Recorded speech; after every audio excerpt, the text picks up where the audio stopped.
মেমারি স্টেশনে ফের উচ্ছেদের নোটিশ, ব্যবসায়ীদের মধ্যে চাঞ্চল্য। পূর্ব বর্ধমানের মেমারি রেল স্টেশন সংলগ্ন এলাকায় আবারও উচ্ছেদের নোটিশ জারি করল পূর্ব রেল।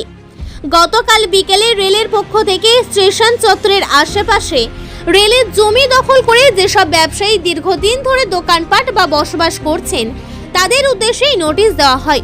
নোটিশে স্পষ্টভাবে জানানো হয়েছে, রেলের জমির ওপর যারা ঘর তৈরি করে ব্যবসা বা বসবাস করছেন তাদের আগামী 2রা মে তারিখের মধ্যে জায়গা খালি করতে হবে। অন্যথায় 3রা মে তারিখে রেল কর্তৃপক্ষ নিজ উদ্যোগে উচ্ছেদের অভিযান চালাবে এবং প্রয়োজনে আইনানুগ ব্যবস্থা গ্রহণ করা হবে। এই ঘোষণাকে ঘিরে এলাকায় বসবাসকারী ও ব্যবসায়ীদের মধ্যে ব্যাপক চাঞ্চল্য ছড়িয়েছে। বহু বছরের জীবিকা ও বাসস্থানের অনিশ্চয়তায় পড়ে তারা এখন দিশেহারা। ব্যবসায়ীদের বক্তব্য, উচ্ছেদে তাদের আপত্তি নেই, তবে আগে বিকল্প পুনর্বাসনের ব্যবস্থা করতে হবে। ওই আগের যা খবর শুনলেন বা যা বললো এই ভদ্রলোক, কত তারিখের মধ্যে? 3 তারিখে বলছে। মোটামুটি নোটিশ মনে হয় এখনো আছে 3 তারিখ। আপনারা কি চাইছেন? আমি ব্যবসাদার নই, আমি জনসাধারণ। তো এখানে তো অনেক মানুষ হ্যাঁ, হলে সকলের ভালো হবে। পুনর্বাসন যেটাকে বলা হয়, রেলের জায়গা রেল নিক, যাতে তাদের একটা পুনরায়, হ্যাঁ, রেলেরও দরকার, এইসব ব্যবসাদারদেরও দরকার, কারণ সবাইকার তো সংসার আছে। নতুন করে একটা সাজিয়ে গুছিয়ে, হ্যাঁ, সবাইকে বাঁচিয়ে। দীপক দাস নোটিশ দিয়েছে। আমরা তো দোকানদার, আমরা দেখলাম কালকে 3টের সময় বেলা নোটিশ মেরে চলে গেল।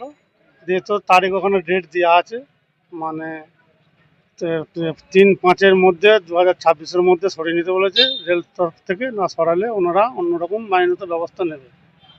আপনারা কি চাইছেন? আমরা কি চাইবো? আমরা চাইবো যে যেন থাকে, আমরা ব্যবসা করে খাচ্ছি এখানে সবাই, সকলকে নিয়ে আমরা এটা আমরা চাইবো। কতগুলো দোকান আছে? দোকান মোটামুটি এপার ওপর মিলিয়ে 300। তাহলে এইরকম যদি ভেঙে দেওয়া হয় সেক্ষেত্রে তো অনেক বড় সমস্যা। অনেক সমস্যা, মানে বিশাল ক্ষতি হয়ে যাবে। এবার ধরুন এটা রেলের ব্যাপার, এবার রেল যদি মনে করো নিয়ে নেবো, আমাদের তো আর আক্রমণ ক্ষমতা নেই। এবার এখানে যারা আছে এখন রানিং পার্টি থেকে সব লোক এসে তারা সিদ্ধান্ত কিরম করে, তারা বলে গেলেন যে ঠিক আছে, আমরা দেখছি ব্যাপারটাকে ভেবে কি হয় না হয় দিয়ে আপনাদের সব জানানো হবে। এই পর্যন্ত একটা ওনারা সভা করলো বসে, দোকানদারকে নিয়ে দুজনে বেরিয়ে চলে গেল। আমার নাম বুদ্ধদেব দাস। ঘটনায় খবর পেয়ে ঘটনাস্থলে পৌঁছান মেমারি বিধানসভা তৃণমূল কংগ্রেস প্রার্থী রাসবিহারী হালদার। তিনি ক্ষতিগ্রস্ত দোকানদারদের সঙ্গে কথা বলেন এবং পরে স্টেশন ম্যানেজারের সঙ্গেও বিষয়টি নিয়ে আলোচনা করেন। রাসবিহারী হালদার প্রশ্ন তোলেন, 29 তারিখে ভোট শেষ হওয়ার পর দিনই উচ্ছেদের নোটিশ, তাহলে কি ভোটের জন্যই এতদিন অপেক্ষা করা হয়েছিল? তিনি ব্যবসায়ীদের আশ্বস্ত করে জানান তাদের জন্য বিকল্প ব্যবস্থার চেষ্টা করা হবে।